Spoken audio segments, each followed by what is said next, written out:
guys, and welcome to the first episode of Bridging the Gap. Today, I'm going to be your host, Mittens, and I'm so excited to start off with the first episode on this podcast. And I'm really excited for you guys to see what this podcast is all about. Me and my fellow co hosts will be taking turns making different episodes about topics that help bridge the gap in society of knowledge. Personally, from many podcasts that I've watched, I've learned so much knowledge that I wouldn't have known otherwise. And I think that this podcast will help bring you new knowledge and information about topics that you are too interested in. So, make sure to tune us every Monday around 9 a.m. to receive your weekly podcast episodes. Today, we'll be talking about President Trump and his new policies. And I'm going to try to make this episode as unbiased as possible, just giving you guys the facts, but naturally as a human being, I have my biases and my own opinions about this. About everything, honestly. And I just want to be completely transparent that there are things that I agree with and things that I don't agree with, and that you are allowed to make your own opinions about what you agree with or what you don't agree with. So, let's get right into it. So I know that there's been a ton of controversy with President Trump being inaugurated into office later in January, and I know a lot of people have mixed opinions, and I know a lot of people who regret their decisions, and there's been a lot of infographics going around recently. I remember just the other day I was sending this post I saw on Instagram to one of my friends, and it showed this little graphic that had the new tax rates for when Trump came into presidency. Let me just say, it's not looking quite good. Basically, everyone has higher taxes unless you make more than 500K. And obviously, this is just an infographic on the web. I'm not saying this is actually going to happen when he comes into presidency, but honestly, that kind of scared me because I knew it wasn't going to be that great, but come on, man. The economy is already so bad, and then on top of that, it's just going to get even worse. So without further ado, I'm going to get into some of the biggest policies that he's hinted at or suggested that will come into office soon. So the first one is about immigration and border security. And I know that this topic has been one of the biggest in this upcoming election. There were so many debates about it, so many different views. And I think this, along with abortion, was one of the main things that Democrats and Republicans disagreed on as a whole. And I think that Trump's plan is not necessarily completely bad, but I wouldn't also say it has the best interests at mind. So Trump's plans are to initiate the largest deportation operation in US history, specifically targeting undocumented migrants. And in my opinion, this is a little bit extreme in my opinion. I mean, I know it's very bad to have undocumented people in the country, but at the same time, I think something that a lot of people do realize is these people make up the lower ranks of the workforce. So they're putting in the effort for jobs and helping build the economy on jobs that Americans don't want. So I just feel like deporting so many undocumented migrants is not going to help the American economy. I also feel like even though it's good to, get rid of undocumented migrants, and I do think it's not okay to enter the US without a document, don't get me wrong. I do not think that's okay. I'm just not sure how this is going to affect the economy of the US, especially with the amount of jobs that are taken up by these undocumented migrants and how much they support the economy. Because frankly, there's a lot of jobs that these undocumented migrants are willing to do that a lot of Americans and even other immigrants are not as willing to do. So I think that's just going to be a really big discrepancy coming forward. And there's been a lot of public reactions about this, with some supporters arguing that this will enhance national security and uphold the law, which I agree with. I'm not sure about the national security aspect because I don't know how undocumented migrants are a risk to national security, but I do understand the ideas of upholding the law. And honestly, I know there's been cases, but there's cases for everything, and I feel like the ratio of amount of undocumented migrants who go on to become bad people, serial killers, or just doing theft or being a nuisance to society is, I would say, about the same as it is for any other race or group in the US. I don't think there's a uneven distribution where if you're an undocumented migrant, you have twice the likelihood of being a thief or breaking and entering houses. So That's just my opinion, but personally, I just don't know where that case is coming from. And a lot of critics are warning of potential humanitarian crisis and especially economic disruptions, like I talked about. The economy will definitely be hurt, obviously. Right now, we don't know how much or to what extent. We also don't know how much he will even be successful, as that is the plan. But, especially in Congress and law, especially being the president, there's a lot of things that you want to execute that don't always go to plan. So, in my opinion, I don't think he'll be getting rid of every single undocumented migrant. He'll probably get rid of a majority of them, but that is bound to cause economic disruptions, and especially in industries reliant on immigrant labor. And I think some of those key industries are the restaurant industry, honestly. There are so many restaurants that are owned by immigrants who come over with their recipes, their family traditions, and they make those into recipes that can become an authentic cuisine, an authentic restaurant that people genuinely come to because they have more affordable prices, the food genuinely tastes good, and people are just they just love the atmosphere. I feel like that's a great thing about family owned restaurants. It's a great atmosphere, they have great prices, and the food always tastes great. I mean, come on, who doesn't want that? But I think a lot of other industries also rely on migrant labor, are construction. Like, you can't deny that when you see a group of construction people working, it's mostly migrants. And I think with less amount of people in construction, we may see a fall in that industry, as well as houses being taken longer to build. And I think it honestly depends on where you live, especially if you live in more urban areas like the West and the Midwest, which are still being developed. Houses are still being built left and right. I think this could have a negative impact on those areas, or the amount of time that it takes to build houses, or even how costly it becomes to do so. However, in industries like the East or even like the South, it's basically pretty much developed, I would say, to a larger extent. Most people are buying used houses. Nobody's like building a house from the ground up. I think it won't have as big of an impact because there's not as much need for the industry, but obviously only time will tell what that can do. And I think another big industry is just like, I don't even know how to describe this industry, but just like household like repairs or things that need to get done. Like people that you can hire on Craigslist that will like paint your house, or they'll like fix your faucet or do some electricity. Maybe you want to do something cool in your movie theater room, you want to set up some speakers. Hire someone off Craigslist. I think a majority of those people are migrants. Obviously, there's a lot of like Americans as well in that industry, I think, so it won't be affected as much. But I do think there are still a lot of migrants in that industry just based off of the things that we've seen recently. I think that that industry, especially, is also bound to get pretty affected. So, the second thing that's kind of under the category of immigration and border security is ending birthright citizenship. And honestly, if I'm going to be completely honest, I don't think that this is going to get passed. I don't think that Congress will pass it. I don't think legislation is going to pass it, if I'm going to be quite honest. But we're still going to talk about it because it is something that he's talked about. And, we want to talk about his new policies and what's coming in. So, a lot of proposals include revoking automatic citizenship for children born in the US to undocumented migrants. And I've also heard, not from any reports directly, that it could also be for people who have visas or green cards. If your parents hold green cards and they give birth to you, you wouldn't get citizenship either. And honestly, this to me is I'm a little skeptical on this because the whole idea of having a nationality, it's where you were born. Like, for example, you could be ethnically Chinese, but if you're born in Europe, you would say your nationality is European. You know what I mean?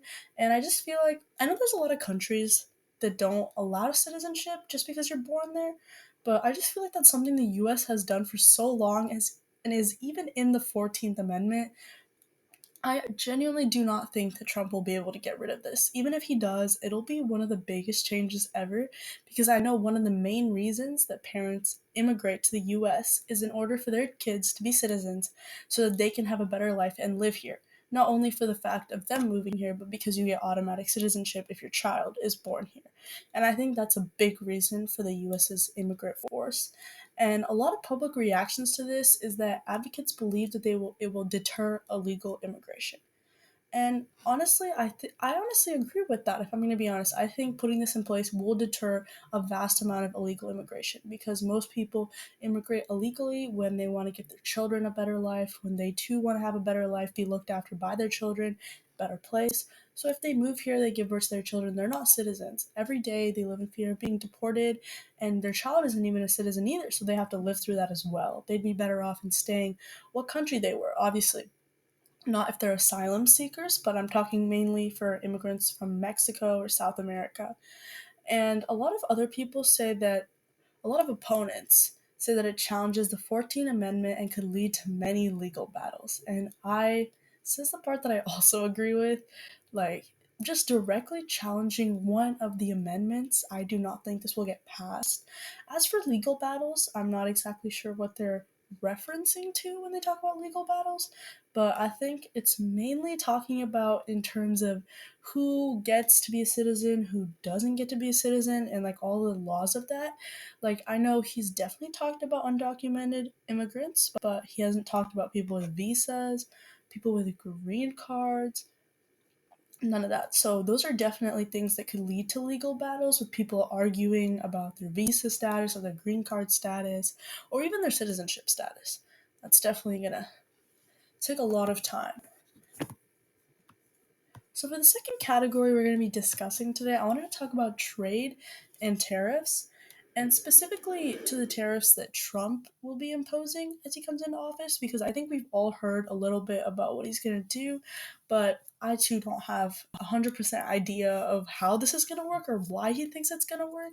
But basically, he plans to implement a 25% tariff on imports from Mexico and Canada, unless it's like assists in like curbing illegal immigration and drug inflows, which is already giving an exception to something that he wants to pass. Doesn't seem like the best thing in my opinion because it already makes his argument a little faulty for why it's not going to work. But he also wants to have a 10% tariff on Chinese imports, and they're also under consideration to counter illegal drug contributions. So basically, to break this down, what they're essentially trying to do is keep more. They're trying to keep more like imports and stuff instead of getting them from other countries. They want to make them in the US, therefore making them at generally a higher cost than they do in other countries, therefore raising prices. And even if you were to buy from another country, there would be a tariff on it, meaning that it would be even more expensive than usual.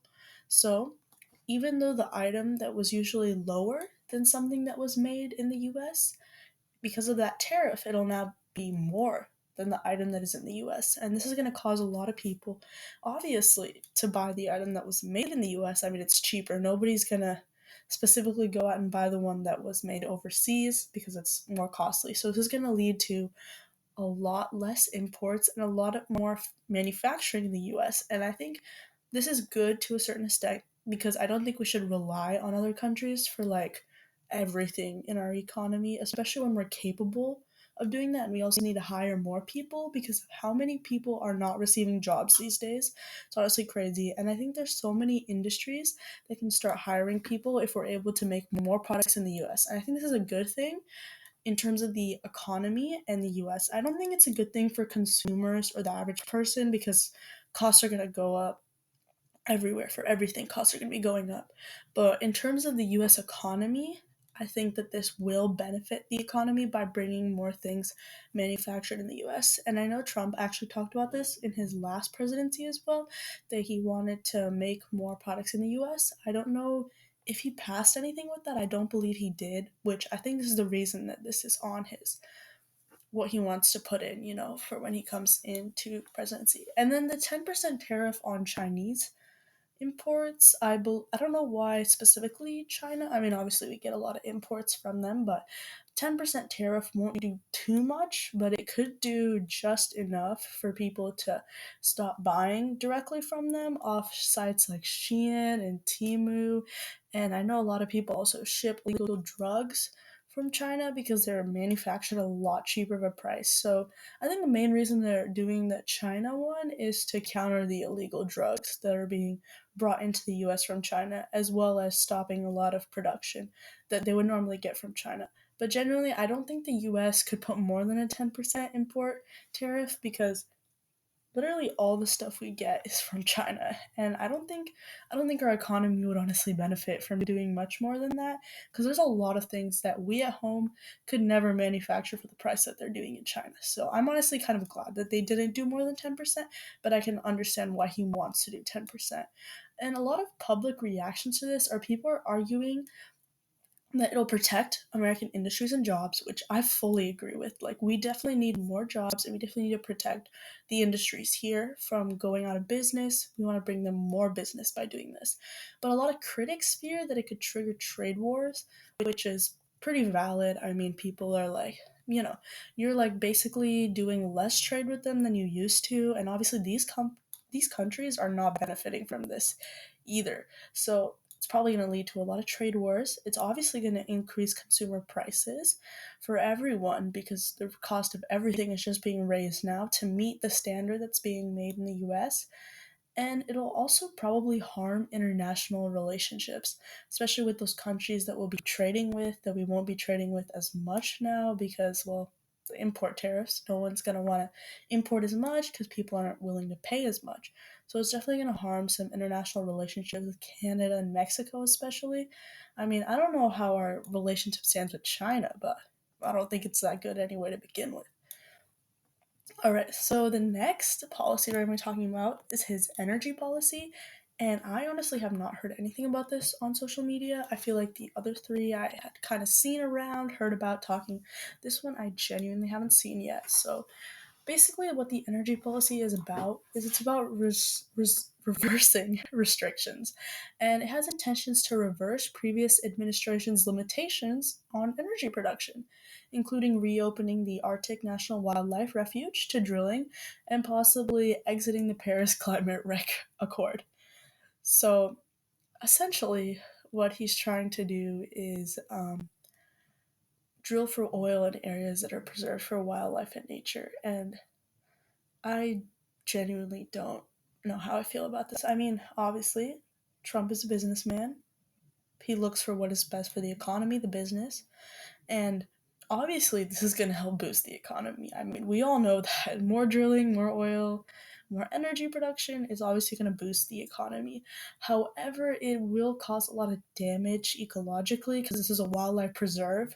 We got to think about the generations to come, especially thinking about climate change and how this could also affect that and worsen it. I mean, we are firsthand seeing the effects of climate change through wildfires and some of the craziest weather conditions that we've had in many years, with winter being crazy cold and summer being insanely hot, especially in areas like Arizona. I'm sure we've all seen those videos.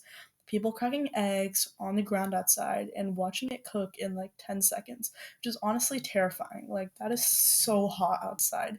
And the fact that the world has already gotten this bad, like, even in the past decade, like, climate change has accelerated so much.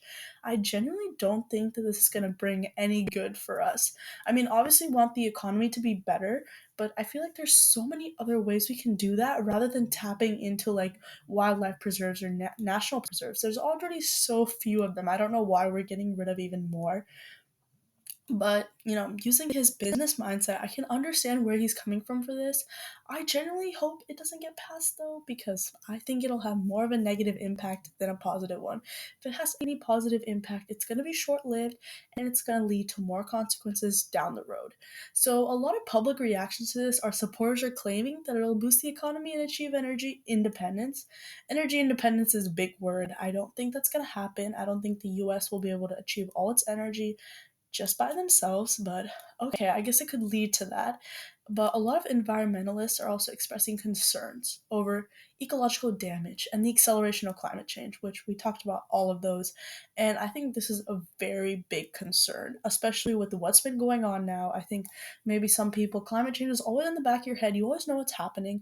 But especially like this past year, even things that I've been seeing, the wildfires in LA, which are a different topic, but everything that's just been happening just shows how climate change is increasingly accelerating over time. I mean, I think it was moving slowly for a vast majority of time.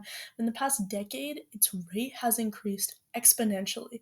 And I think that's something that we really need to focus on in the coming years, not only through presidencies, but also through other aspects. We need to make sure that we can put in policies or put in things that'll work to help combat climate change. The next policy we're going to be looking at is cryptocurrency. And I genuinely haven't heard of this one yet either. This is a new one. I only heard about it when I was researching it. But this one's definitely an interesting one. So basically, what he wants to do is he wants to establish a US Bitcoin reserve. He's trying to consider the creation of a national Bitcoin reserve and easing industry access to banking services. I think that this will definitely open up the market for cryptocurrency. And I think, especially as someone who's not that involved in Bitcoin nor the cryptocurrency, I think this is just definitely going to bring a lot more awareness to cryptocurrency and Bitcoin. Just like how stocks is kind of like something everybody knows about. Like, everyone kind of knows what a stock is. And if you don't know what a stock is, it's basically holding a value in a company and trading that with other people to increase your value. It's like, today I bought Amazon, and Amazon was doing great today. But overnight, Jeff Bezos, he did something real bad, and the stock price went down. So obviously, you want to sell that off so it doesn't get even lower. But the thing is after that's already happened, nobody's gonna want to buy it from you. So in that case, you would lose. But overnight, I had this Amazon stock. It's been tanking for a while. But Jeff Bezos, he partners with Elon Musk. They do something crazy, and the price goes up exponentially, which is always why the stock market is a gamble. And I think Bitcoin and cryptocurrency is a little safer than the stock market, but it's also very unheard of, unknown. A lot of people don't know what it is. A lot of people don't want to get into it. And there's not a lot of people educating other people about it, in my opinion, that the same way that stocks have been educated. So I think this will definitely open up the market for that education. And I think the industry access to banking services part will also help bring cryptocurrency and Bitcoin something you can do with stocks. Like, I know with stocks, you can automatically trade or pay for them from your banking. You can do the same thing with Bitcoin and crypto. And I think this is honestly a great policy. I think it'll help cryptocurrency a lot. And however, I think there are some downsides as expressed through public reactions, with a lot of crypto enthusiasts saying this is a step towards mainstream acceptance, while skeptics worry about regulatory challenges and the volatility associated with cryptocurrencies. And I think there are definitely a lot of hurdles to jump through with that. But personally, to my extent of knowledge with cryptocurrency and Bitcoin, I do not think that there's anything too crazy that would be that harmful. I mean, obviously, with every policy, there's always going to be a negative, there's always going to be another side.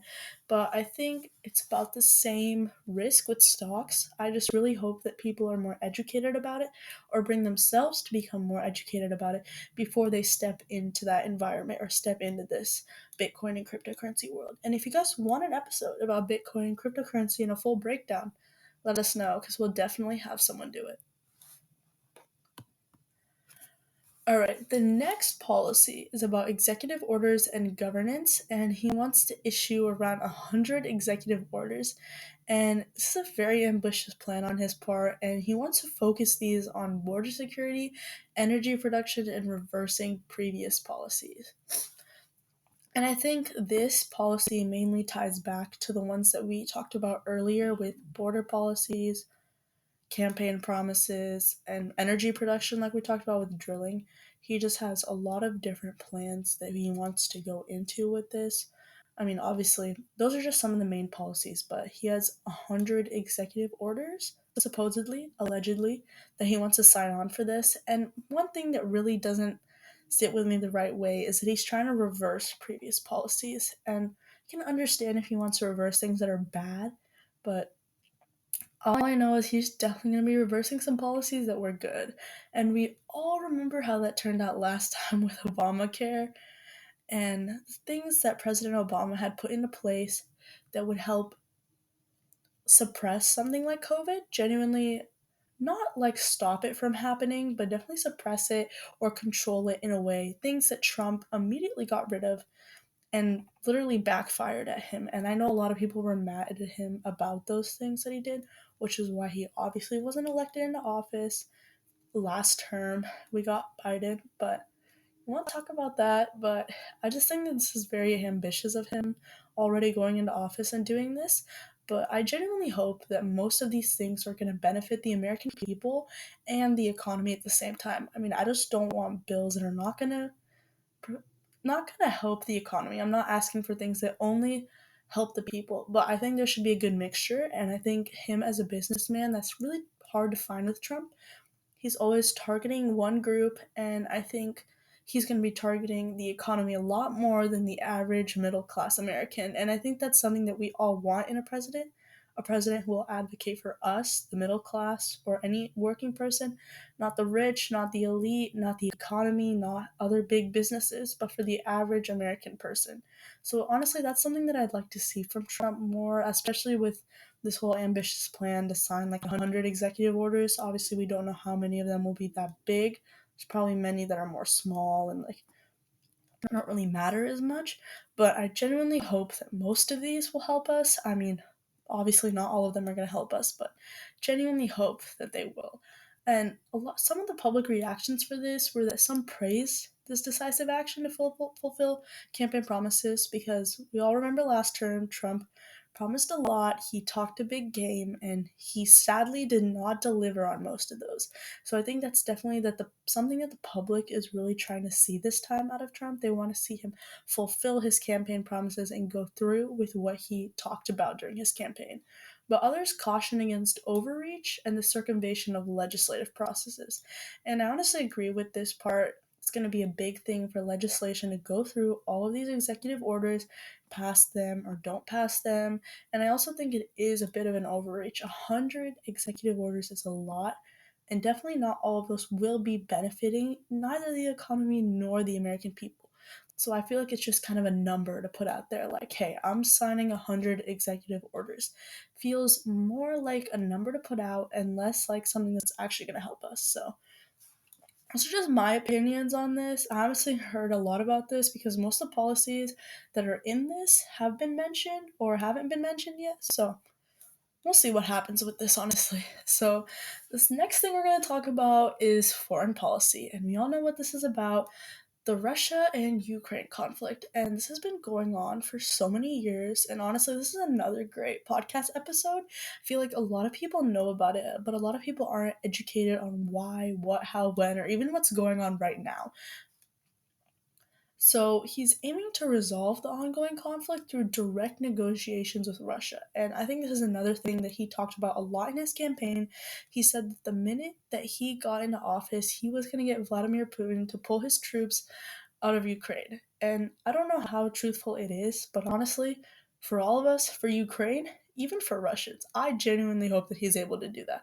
Because the amount of war and suffering that is going on in Ukraine is genuinely horrifying and terrifying. And I honestly feel really bad because there's genuinely no reason for Russia to be invading Ukraine. I know that there's political or economical reasons, but I'm talking about like moral standpoint issues. Like, they didn't do anything. Nobody went to war with anyone. No one stole anything. Like, nothing crazy is going on. It's just like, you guys got some good stuff. Let me, like, roll y'all over. You know what I mean? And I don't know. I just don't think that it's necessary. Obviously, Russia thought it was necessary.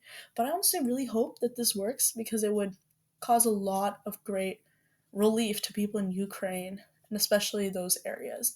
And public reaction for this is that advocates are hoping for a swift and hostilities, which is great. Don't want to start hostilities. But critics fear that concessions may undermine international norms and embolden aggressive actions. So, further stimulating aggressive behavior in society, which is really bad, honestly. I really hope that no nation looks at Ukraine and Russia conflict and think it's okay to do something like that. But I definitely think that this will be good.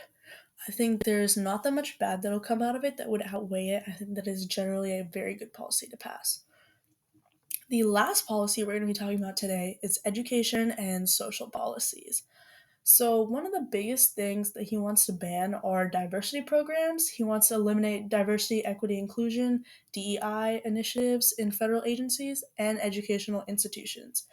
And I think that There is both good and bad to this, and I think we can argue that from multiple standpoints. And I think one of the biggest bad things about this is it brings less representation in our communities. So when we want to hire people for governor or mayor, we don't want to hire people that don't represent us, you know what I mean? And I think that this also comes into question, like, would you hire someone just because they're the same race as you to represent you, even though they might not have as good of policies as someone next to them who's maybe a white candidate or a man? You might want a woman to represent you.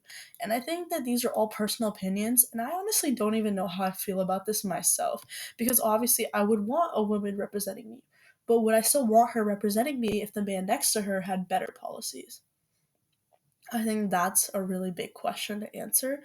And honestly, I don't have the answer to that, which is why I think DEI is so controversial, because everybody has their own take on it, no matter Republican nor Democrat. Everybody has their own opinions and ideas, and I can understand why, because it's so controversial. I think another thing with DEI that it's good for, however, is through education, having diversity, equity, inclusion in education, showing people that it's okay to be accepted in classes, reading books about women and people of color and not just white people. I think that is very instrumental in a child's education. Teaching them about things from all cultures and diversities, I think this is very beneficial to children, especially at a young age, in order to allow them to foster this idea of accepting everyone and allowing people to express themselves for who they are and not having to fit into this idea of like white assimilation or the American dream. I think that's one very good thing about DEI. However, another bad thing, in my opinion, is DEI with colleges. And I think this is so big because these days, if you're of the Asian race, or maybe not as much the white race, but I'd say mainly the Asian race, you automatically have like less than a 30% chance of getting accepted to top colleges. And you might ask why? Well, this is because there's already so many Asians at all these colleges. They want to have diversity, equity, inclusion, so they're more likely to accept someone of other races, other backgrounds, even though they have less qualifications than you. And in my opinion, this is such a big thing because it just feels so unfair, especially in college. Like, college is something that's like school. It's merit based. It should be merit based. It shouldn't be based on your race. This isn't about representing someone in Congress. You can make that argument that you want someone of your own race to represent you.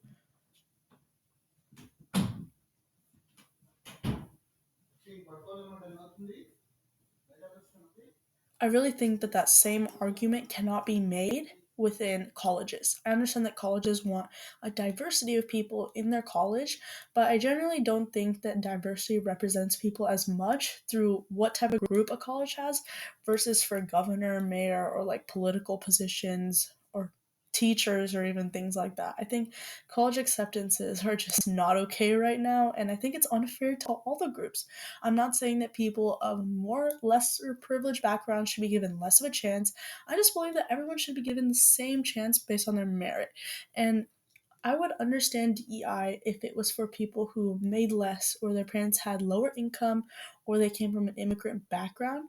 But just targeting people like the Asian community who are also immigrants mostly, targeting them for just, I'm not trying to say that they're smarter, but I would say that they're overall more hardworking. And I think that targeting them for that or targeting their parents for pushing them towards a certain goal is just unfair.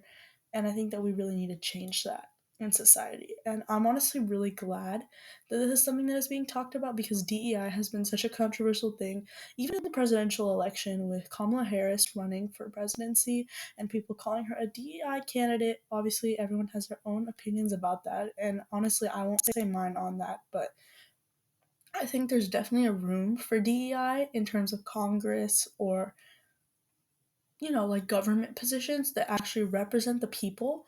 But I do think that DEI should not be a thing when it comes to accepting someone based off of their race or ethnicity versus accepting them based on their accomplishments or achievements. I think this could also be a big thing in businesses accepting people to work for them. Although I do think that businesses are less likely to do DEIs because they want good people working for them. I mean, obviously, the college wants successful people to come to their university, but they don't profit directly off of the students' grades, obviously. And a lot of public reactions to this are supporters arguing for a merit based approach, which is honestly what I talked about ma- mainly.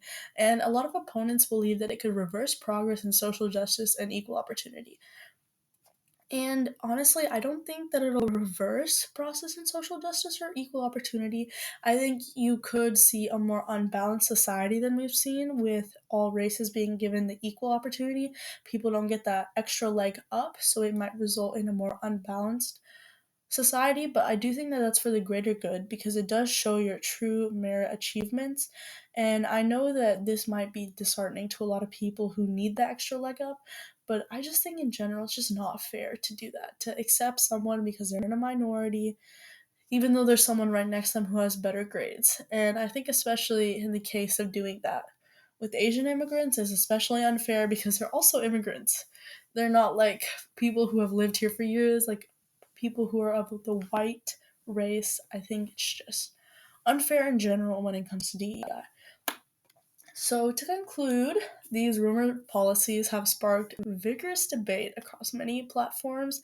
They also reflect the polarized nature of political discourse. There's so many things, people have so many opinions.